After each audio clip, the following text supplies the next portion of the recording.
આજે આપણે ધોરણ 10 વિષય ગણિત ચેપ્ટર નંબર 5 સમાંતર શ્રેણી એમાં સ્વાધ્યાય 5.1 એનો દાખલા નંબર 4 એમાં નીચેનામાંથી કઈ શ્રેણી સમાંતર શ્રેણી છે? જો તે સમાંતર શ્રેણી બનાવે તો સામાન્ય તફાવત d અને પછીના ત્રણ પદ લખો. આપણે સિસ્ટમ ખબર જ છે, અગાઉના વિડીયોમાં આપણે ઘણા દાખલા જોયા, એ જ રીતે કરવાનું છે.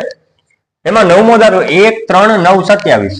ચાલો આ 1 ને કહેશું a1, 3 ને કહેશું a2, 9 ને કહેશું a3 અને 27 ને કહેશું a4. એટલે પહેલું પદ, બીજું પદ, ત્રીજું પદ ને ચોથું પદ. પહેલા તો સમાંતર શ્રેણી છે કે નહીં એ ચકાસવા માટે આપણે જોઈએ સામાન્ય તફાવત, કે જેને આપણે કહેશું d. તો એમાં બીજા પદમાંથી પહેલું પદ બાદ એટલે a2 માઇનસ a1. તેથી d બરાબર a2 કેટલો છે? 3 માઇનસ a1 કેટલો છે? 1. ચાલો d બરાબર 3 માંથી 1 જાય તો 2. હવે જો બધાયમાં સામાન્ય તફાવત 2 આવશે ને તો સમાંતર શ્રેણી છે, નકર નથી. ચાલો ચેક કરીએ. તેથી d બરાબર હવે આવશે a3 minus a2. a3 minus a2. ચાલો a3 કેટલો છે? 9 માઇનસ a2 કેટલો છે? 3. તેથી d બરાબર 9 માંથી 3 જાય તો 6. ચાલો અહીંયા જ ખબર પડી ગઈ કે આપેલ શ્રેણી સમાંતર શ્રેણી નથી, છતાં પણ ચેક કરી લઈએ આપણે એક સ્ટેપ. d બરાબર હવે શું કરવાનું? a4 minus a3. a4 minus a3. ચાલો a4 કેટલો છે? 27 માઇનસ a3 કેટલો છે? 9. તેથી d બરાબર કેટલા થશે? તો કે 18. કેટલા થાય? 18. ચેક કરો. 2 છે, 6 છે, 18 છે. સામાન્ય તફાવત જે છે એ સમાન મળ્યો નથી. તો અહીં લખાય, અહીં સામાન્ય તફાવત d સમાન નથી, સમાન મળતો નથી, એમ પર લખ્યું સમાન નથી. તેથી આપેલી શ્રેણી સમાંતર શ્રેણી નથી. શા માટે? તો કે સામાન્ય તફાવત સમાન નથી એટલે સમાંતર શ્રેણી નથી. હવે એના પછીનો આપણે 10મો દાખલો જોઈએ. જો 10મા દાખલાની રકમ શું છે? a 2a 3a 4a. એટલે કે પહેલું પદ a1 a છે, બીજું પદ a2 2a છે, ત્રીજું પદ a3 3a છે અને ચોથું પદ a4 4a છે. પહેલા તો સામાન્ય તફાવત d મેળવીએ. સામાન્ય તફાવત d એટલે કે a2 માઇનસ a1.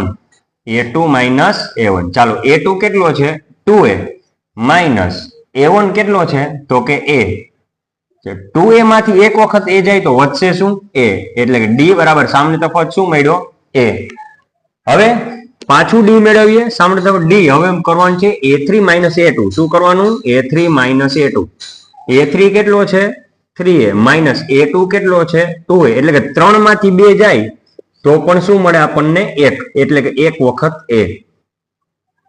પાછું સામાન્ય તફાવત d મેળવીએ, કેમ કે બે વખત a અને a સરખા આવ્યા એટલે કદાચ સમાંતર શ્રેણી હોઈ શકે એવું આપણે ધારી લઈએ. તો d બરાબર હવે આવશે a4 માઇનસ a3. a4 એટલે કે 4a માઇનસ a3 એટલે કે 3a. એટલે કે 4 માંથી 3 જાય તો એક વખત a એટલે કે a. તેથી d બરાબર a. આમ સામાન્ય તફાવત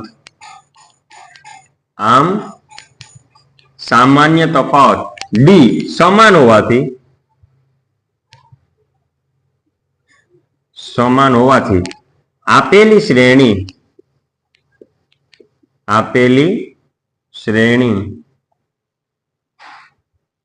સમાંતર શ્રેણી છે. આપેલી શ્રેણી સમાંતર શ્રેણી છે. હવે સમાંતર શ્રેણી છે તો એના પછીના ત્રણ પદ આપણે મેળવીએ. એટલે કે a4 પછી કયું આવશે? a5. એના પછી a6 ને એના પછી a7. એટલે a5 છે તો a5 નું આગળનું પદ કયું છે? a4. એમાં કેટલા ઉમેરવાના? d. ચાલો a4 કેટલું છે?